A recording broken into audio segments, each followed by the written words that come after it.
Everyone, welcome to my channel Smita's fashion. और जैसा कि करवा चौथ अब बीत चुका है, तो इस तरह से जो चलनी होती है ये आपके पास भी रह जाती है और मेरे पास भी बहुत सारी इकट्ठा हो गई थी, तो इसको मैंने रख रखा है कि इनको फेंकने की बजाय इनका रीयूज़ किया जाए और इसको डेकोर में मैं यूज़ करूँगी घर के। तो इस तरह से जो ये है ना, ये इस तरह में लैस लगी रहती है, तो इसको मैंने निकाला नहीं, इसी तरह से इसको हम यूज़ करेंगे। और जो है ये लैस काफ़ी अच्छी है, तो मेरे पास इस तरह से कम 7-8 हैं। तो इसी से आज मैं बनाऊंगी घर की डेकोर के लिए चीज़, और इसको फेंकने के बजाय इनका यूज़ करें। और चलिए देखते हैं इसको क्या बनता है, इससे कर लेंगे।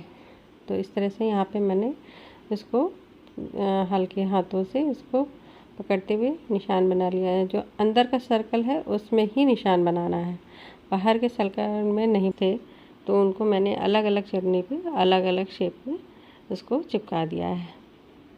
और यहाँ पे ये सारे मिरर्स लगने के बाद ये देखिए इस तरह से मैंने चिपकाती गई, और जब चिपक जाएगा तो ये और भी खूबसूरत लगने लगेगा। चलिए वो तैयार कर रखा है।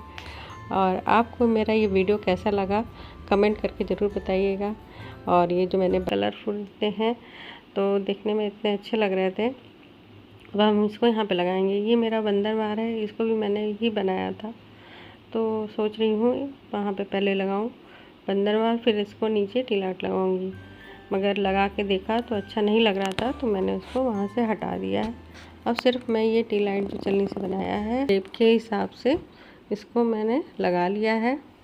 और जहाँ पे इस तरह से अच्छा लग रहा है तो मैंने इस तरह से मैंने ये लगाया है।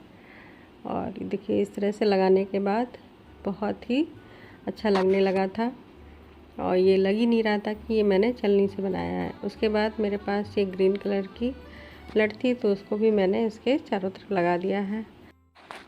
ये जो टी लाइट होल्डर मैंने लगाया है ये पोर्च में है, और ये वॉल जो है काफ़ी खाली खाली लग रही थी, तो इसमें मैंने सोचा इसको यहीं पे लगाते हैं। और जब इसमें टी लाइट जलेंगी रात में तो ये और भी खूबसूरत लगेगी। और आपको ये कैसा लगा कमेंट करके ज़रूर बताइएगा। ऐसे ही बहुत सारे वीडियोस नए नए आइडियाज़ देखने के लिए मेरे चैनल को सब्सक्राइब करिए, लाइक करिए, और फिर मिलेंगे एक नए वीडियो के साथ। तब तक के लिए नमस्कार।